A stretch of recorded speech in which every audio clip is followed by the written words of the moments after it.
Bonjour à tous. Merci de m'accueillir au milieu de vous ce matin. Vous savez, ça fait 45 ans que je suis dans la région parce que j'étais stéphanois.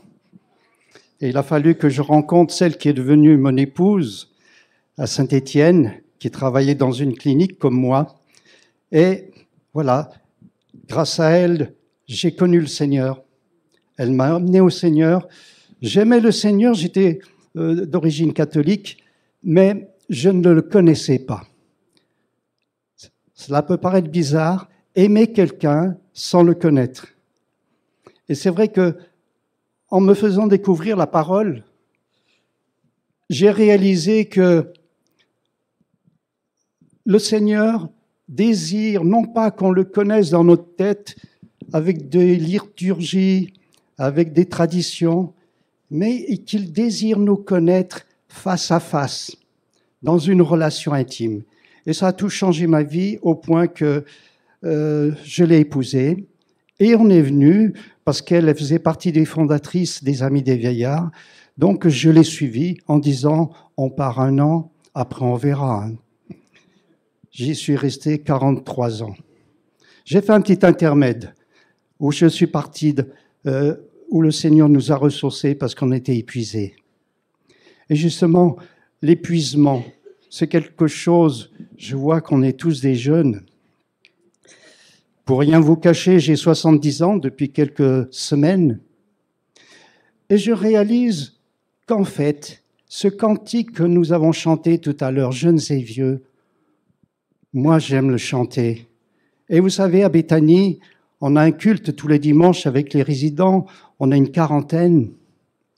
Eh bien, on le chante parce qu'on est tous des jeunes. Dans votre tête, vous avez quel âge ? Vous n'avez pas 80 ans, vous n'avez pas 75 ans, vous n'avez pas 65 ans. Quelque part, on est comme des enfants. Et moi, je me dis, le Seigneur dans la parole, parce que je voudrais vous parler d'une chose que je connais, que le Seigneur m'a demandé d'approfondir en 2020. J'ai un frère qui me dit, tu vois, les églises, elles ont besoin d'enseignement. Est-ce que toi, tu pourrais préparer quelque chose sur ce que tu connais, les personnes âgées ? Alors, c'était en 2020, dans le confinement, j'ai dit, ben, pourquoi pas ? Après tout, ça me fait découvrir la parole autrement sur un sujet, je le vois bien, qui nous concerne tous ici. La vieillesse, c'est quelque chose, il faut qu'on y soit dedans pour réaliser ce que c'est. Vous êtes d'accord avec moi ? Alors, je vais regarder un peu mes notes pour pas me laisser déborder et partir n'importe où.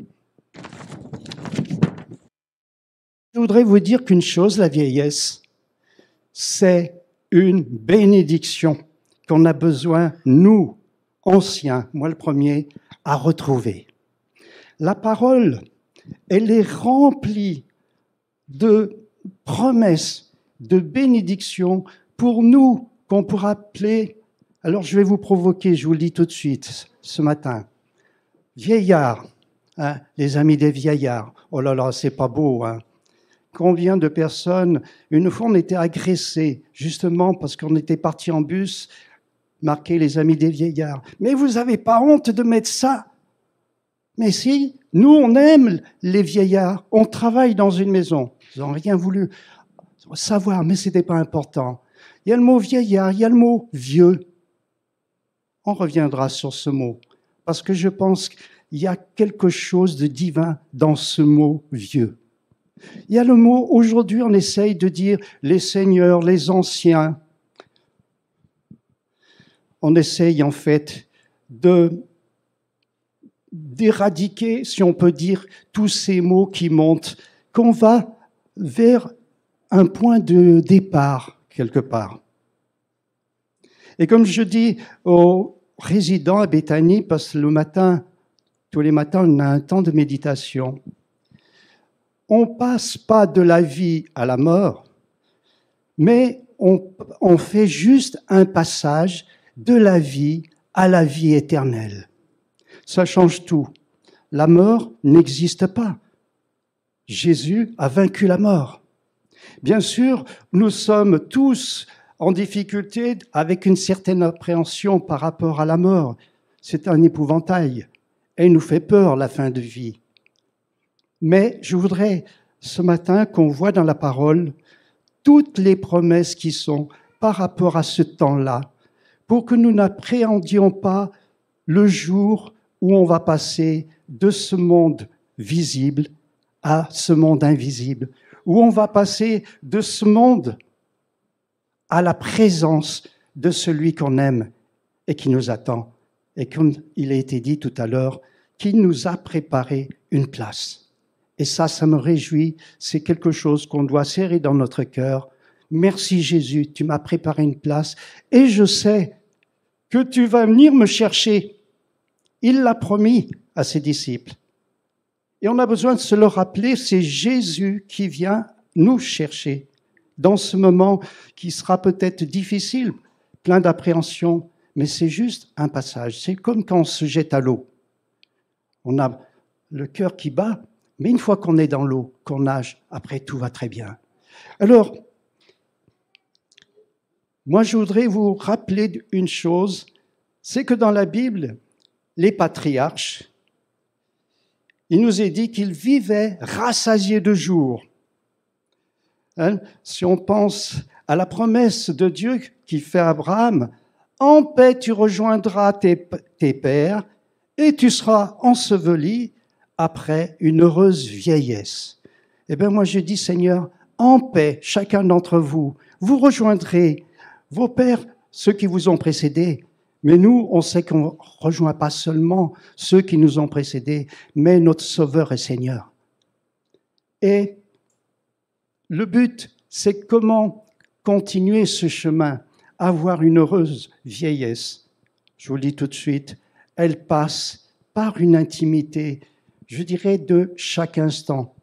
Ça, si je devais vous laisser un passage, je vous dirais, lisez, méditez le psaume 71, où il est parlé que prendre du temps, c'est un investissement que le Seigneur, parce qu'il veut nous bénir dans ce face-à-face avec lui. Alors, vieillir, c'est quoi au fait? C'est prendre des rides. Eh oui, on s'aperçoit qu'on change. On a tous pris ou on va tous prendre des rides.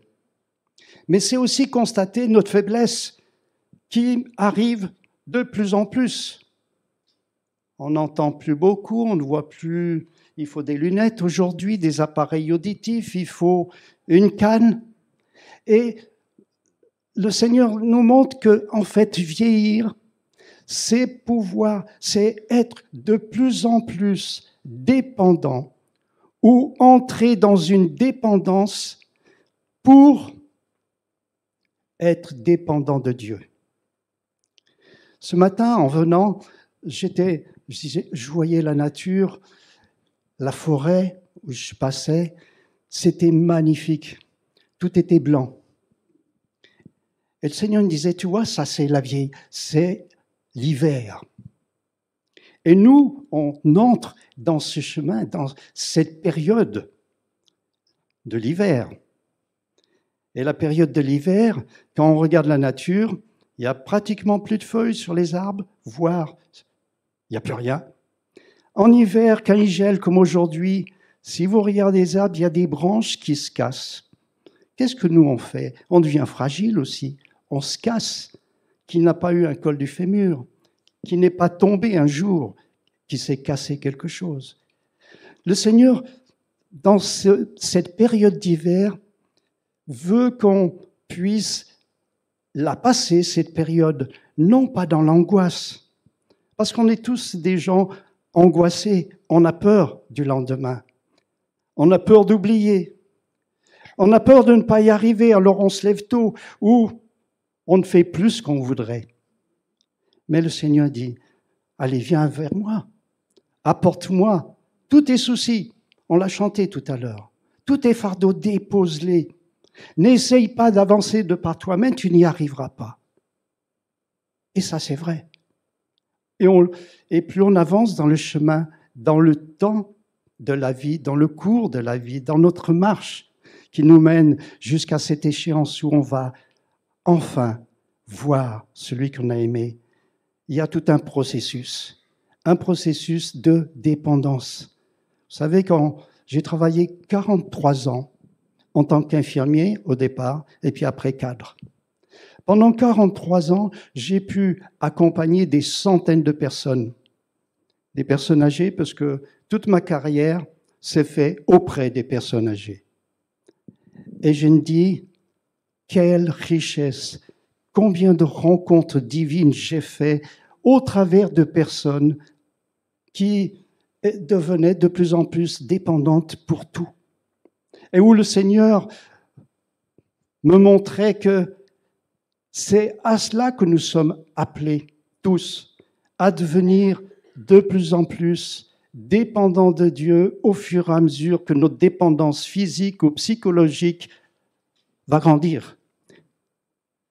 Moi, je me dis, c'est pas anormal.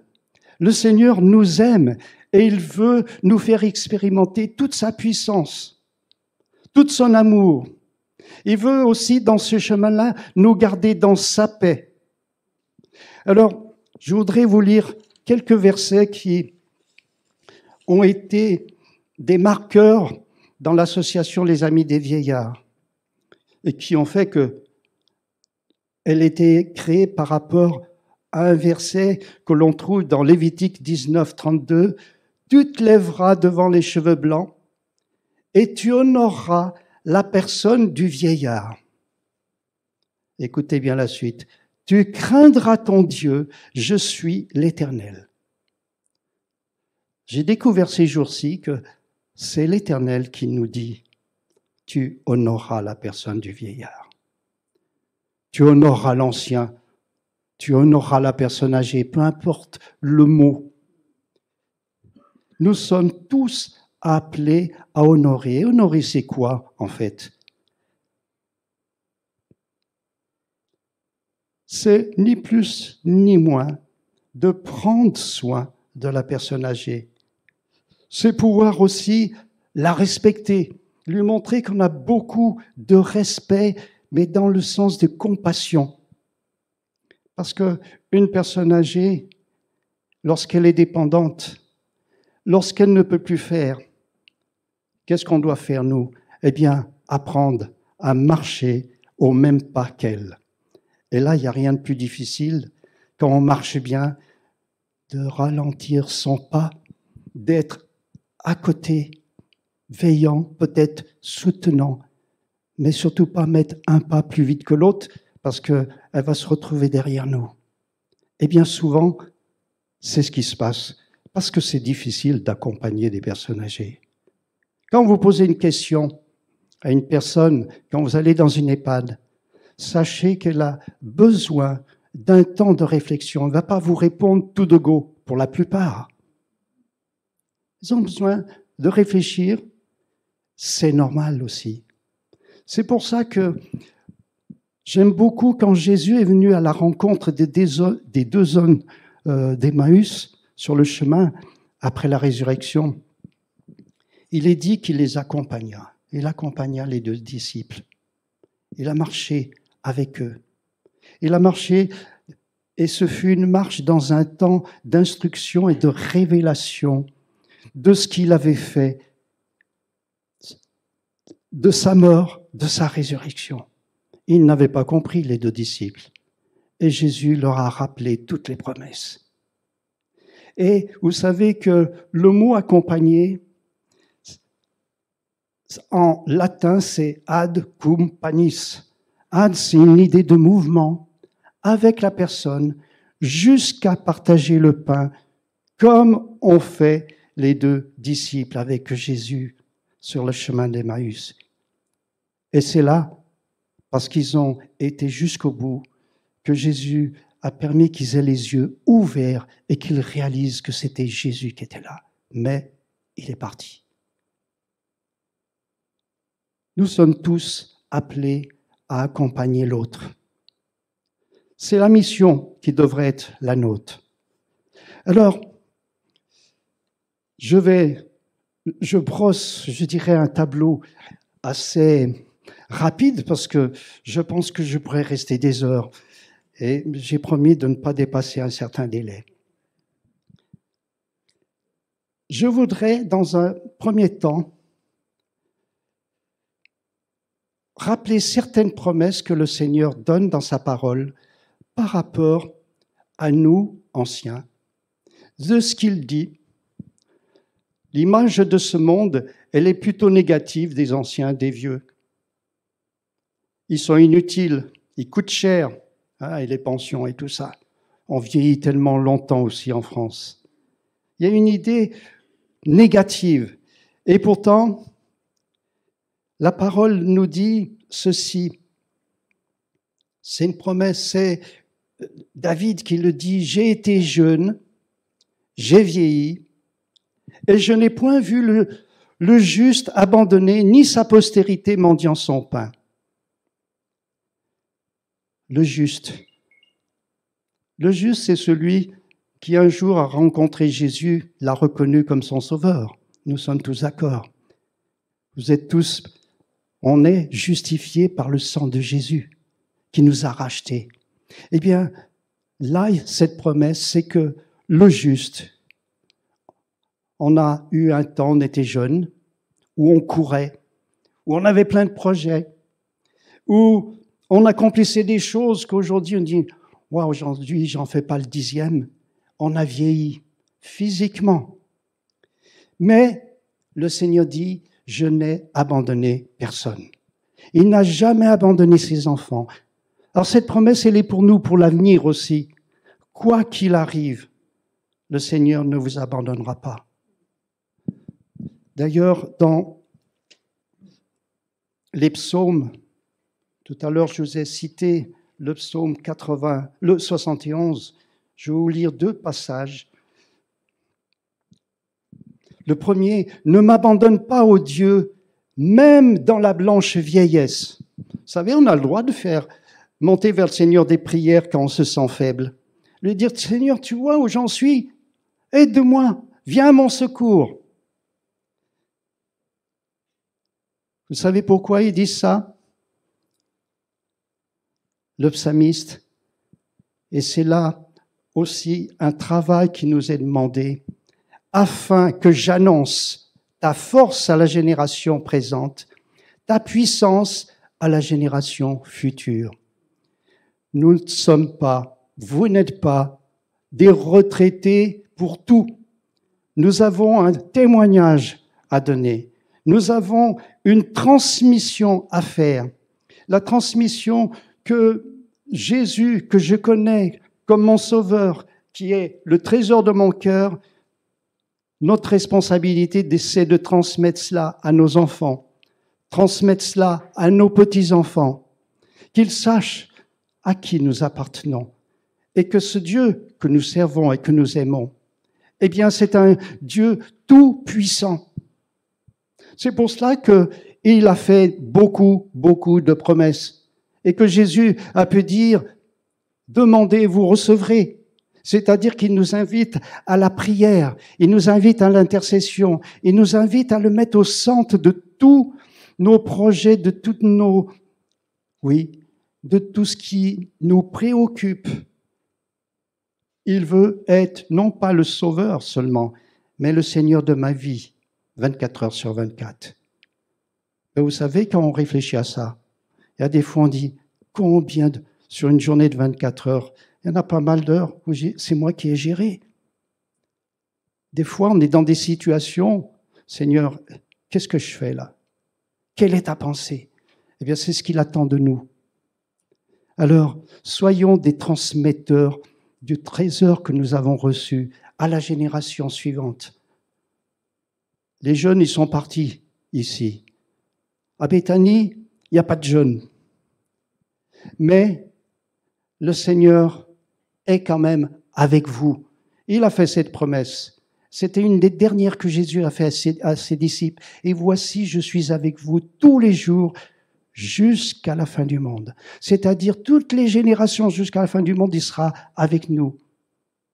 À plus forte raison, il est avec tous ses enfants que nous sommes. Il nous accompagne au quotidien. Dans le livre d'Ésaïe, au chapitre 46, 4, il est dit aussi « Jusqu'à votre vieillesse, je serai le même ».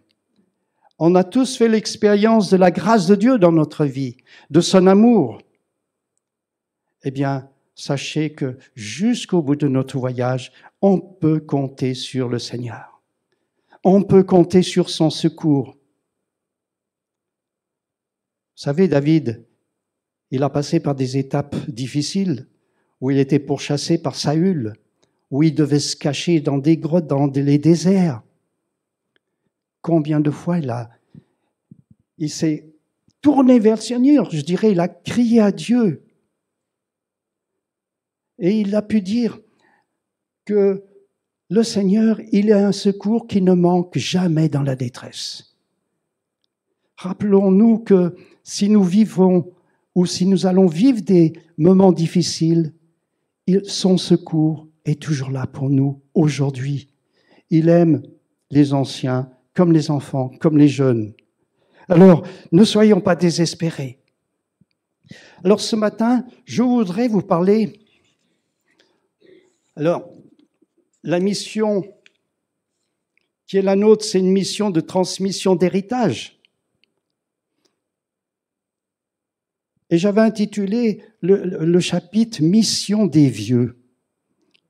Alors, c'est un peu provocateur. Mais il y a quelques années en arrière, je ne me rappelle plus qui me l'a dit, mais ça m'avait frappé. Et depuis, ce mot « vieux », je l'aime beaucoup.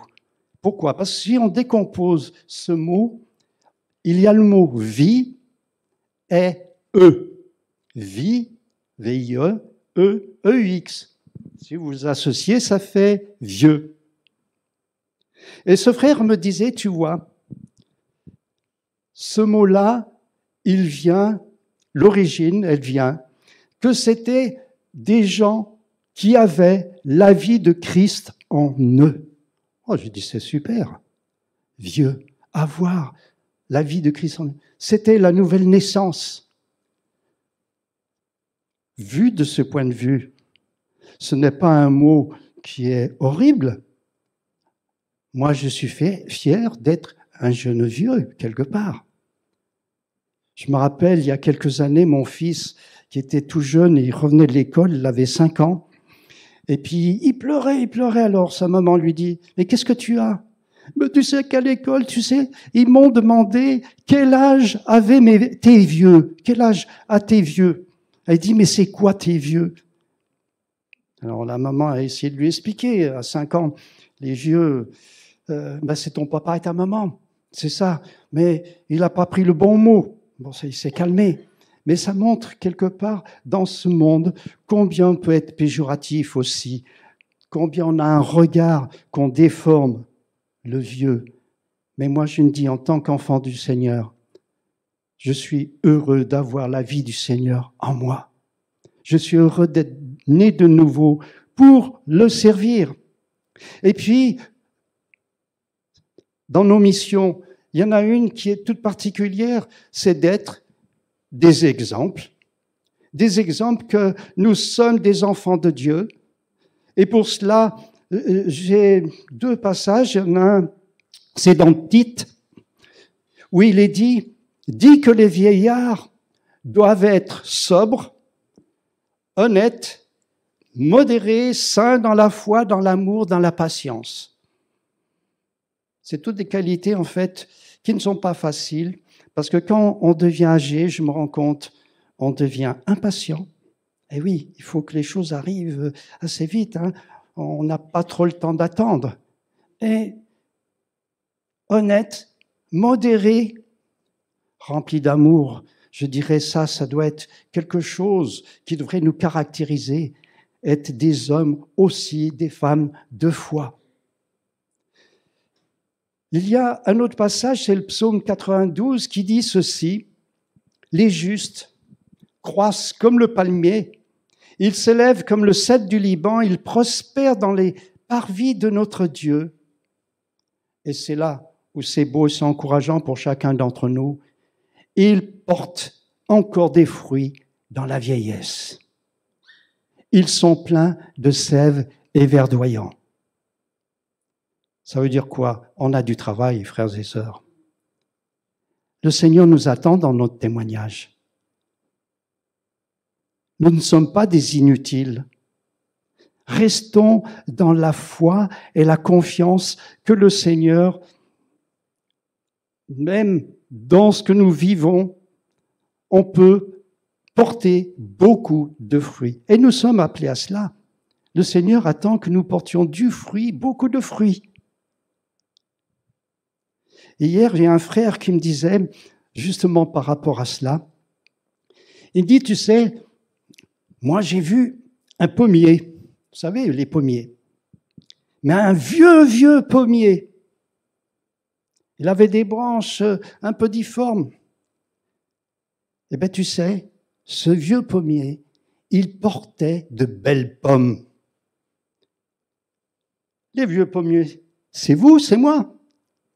Nous sommes appelés à porter des pommes, c'est-à-dire du fruit. Le fruit, il n'a pas de rides. Le vieux pommier peut donner de belles pommes. Ne soyons pas tristes. Le Seigneur veut que nous portions de beaux fruits. Ayons confiance dans le Seigneur. Et puis, un des rôles que le Seigneur attend de nous, c'est un rôle de sacrificateur. Celui qui intercède pour ses enfants, qui intercède pour les voisins, pour l'entourage. Celui qui ne regarde pas au visible, mais qui regarde à l'invisible, c'est-à-dire que le Seigneur peut changer les circonstances si noires soient-elles. Nous avons un Dieu qui est vivant et qui veut nous encourager sur le chemin. Il ne veut pas que nous ayons une vie triste, une vie angoissée. Ce qu'il attend de nous, nous l'avons chanté, il change le deuil en allégresse. Moi, je me dis, c'est ça la puissance de la louange, de changer nos idées noires en des idées, je dirais, de louange, de reconnaissance à Dieu pour ce qu'il fait. Moi, je bénis toujours le Seigneur. Je me dis, on a de la chance ici. Il y a une famille ukrainienne. On a une maison. On est chauffé. On peut manger. On est encore dans un pays libre où on peut s'exprimer et partager notre foi. Jusqu'à quand ça durera, on ne sait pas. Mais justement, préparons-nous pour ces moments difficiles où peut-être le Seigneur va nous reprendre les choses petit à petit. De toute façon, je pense que ça va être ainsi. La persécution, elle n'est pas qu'en Afrique, elle n'est pas qu'en Asie, mais elle peut arriver brutalement chez nous. On le voit bien en Israël, il n'y a pas eu de persécution, mais il y a eu ce drame qu'on a entendu. Et pourtant, c'est le peuple de Dieu, le Seigneur parle. Quand je vois toutes ces catastrophes depuis quelques mois, tous ces tremblements de terre, en Afghanistan, en Syrie, en Turquie, je me dis, Seigneur, il parle parce qu'il veut qu'on se tourne vers lui. Il veut que les hommes cherchent du secours vers lui. Mais comment pourront-ils trouver du secours si nous, on ferme nos bouches? Le Seigneur, même à notre âge, il dit, ouvre la bouche, ouvre la bouche. Alors, maintenant, je voudrais vous partager l'histoire d'un homme qu'on connaît et qu'on voit surtout dans les périodes de Noël, Siméon, qui a reçu Jésus dans ses bras. Dans le livre de Luc, au chapitre 2. Il nous est dit qu'il y avait à Jérusalem un homme appelé Siméon. Cet homme était juste et pieux. Il attendait la consolation d'Israël. Faites bien attention. Et l'Esprit était sur lui. Il avait été divinement averti par le Saint-Esprit qu'il ne mourrait point avant d'avoir vu le Christ du Seigneur. Il vint au temple poussé par l'Esprit. Nous sommes avant la Pentecôte. Cet homme avait une relation avec Dieu, moi je dirais, que je désire. Hein. Et encore aujourd'hui, j'ai la chance, le Saint-Esprit est en moi. Mais là, il est dit que le Saint-Esprit fut sur lui. Et il avait été averti par le Saint-Esprit. C'est-à-dire que dans sa communion, il avait entendu une voix qui lui a dit « Le Messie va bientôt arriver. Le Messie est à la porte. » On pourrait dire aujourd'hui « Oh, le Seigneur, il est à la porte. Il va revenir bientôt. » Vous savez, il y a des similitudes. Il y a 2000 ans, ça. Et aujourd'hui, il y a beaucoup de signes qui nous montrent que le Seigneur est à la porte et qu'il va revenir chercher son Église pure, sans tache. D'où notre responsabilité de nous préparer pour ce retour. Est-ce que nous sommes prêts? Est-ce que nous désirons vraiment son retour? C'est des questions. Mais Siméon, lui, il attendait la réalisation de la promesse qui lui avait été faite. Vous savez que Siméon, en hébreu, veut dire « celui qui entend ». Pour attendre quelque chose, il faut entendre avant. Et c'était un homme qui entendait Dieu, un homme qui était éveillé à la voix de Dieu. Moi, je dis, Seigneur, donne-moi chaque jour de pouvoir entendre ta voix pour agir dans les œuvres que tu as préparées d'avance, pour être un serviteur, être à la place où je dois être et faire ce que toi tu as prévu de faire. Et il attendait dans une attitude de foi. Demandons au Seigneur que notre foi soit toujours plus forte. Et il permet parfois les épreuves pour nous tester, pour tester notre foi.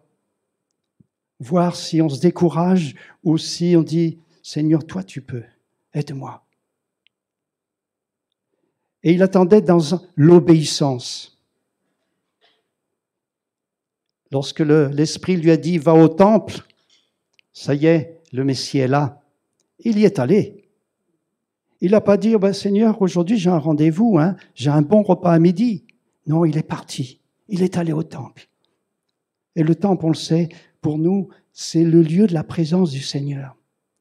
Et ce temple, on doit travailler pour que chaque jour, on puisse venir dans sa présence pour dire « Seigneur, parle, je t'écoute », comme Samuel, et qui a pu recevoir des révélations, et qui a été un témoin dans son temps puissant.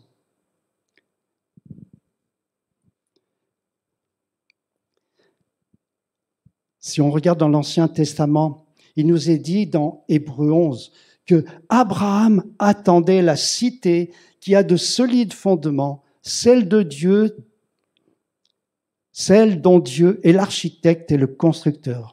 Il attendait déjà, il y a des milliers d'années. Et pourtant, lui, il est parti sans savoir où il allait, l'appel de l'Éternel, que dit « Pars de ton pays ». Et il avait une relation là aussi, intime avec le Seigneur. C'est pour ça qu'il était appelé l'ami de Dieu. Moi, j'ai dit, Seigneur, là aussi, je veux être un ami.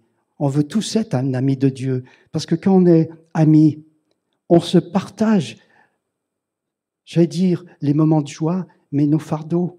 On se partage nos difficultés. Même si on ne peut rien, le fait de le dire, notre cœur est soulagé. Et c'est ce que le Seigneur veut qu'on fasse. Alors, pour terminer, je voudrais vous parler du témoignage de Anne. Je vois que le temps passe vite.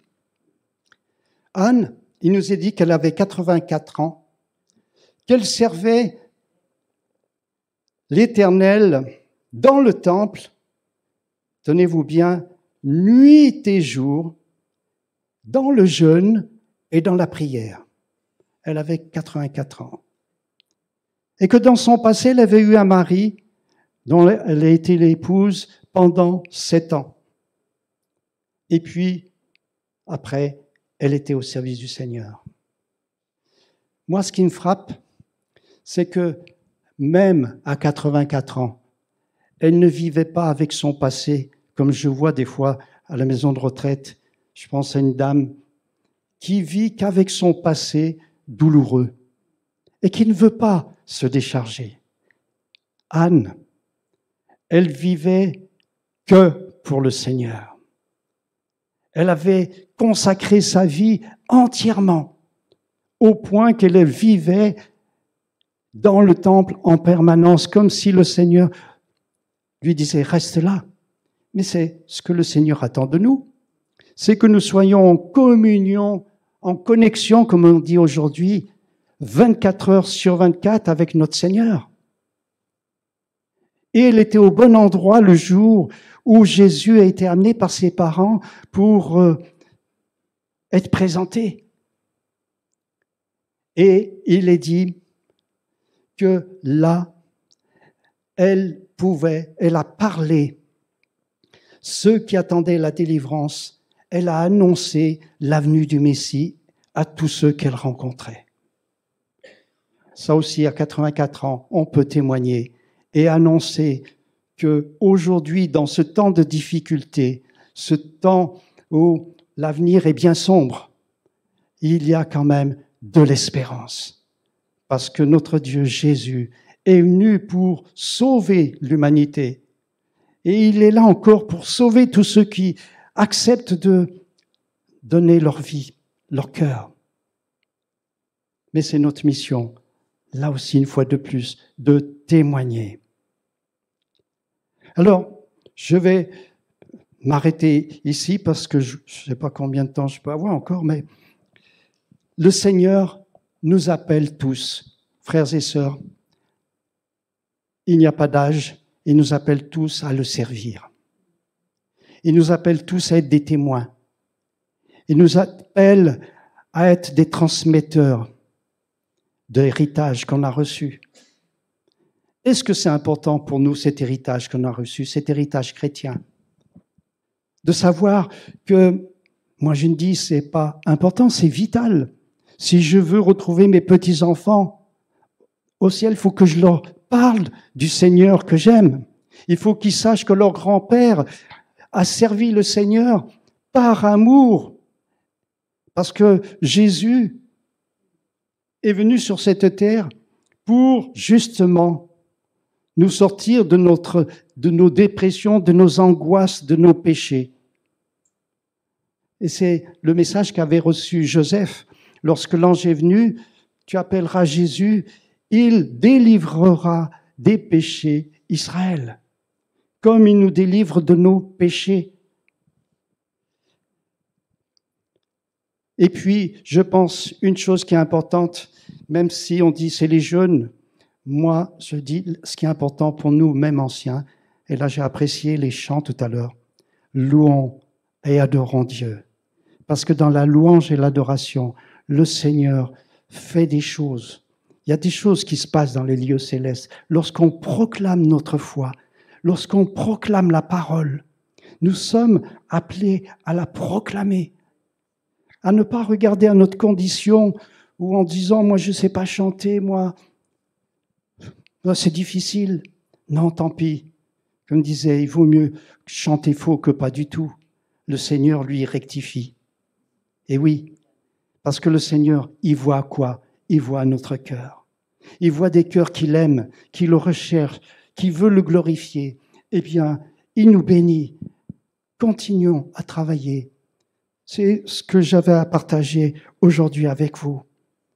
Que le Seigneur vous bénisse. Je veux quand même, Seigneur, t'apporter mes frères et sœurs ici, en te demandant de les aider chacun.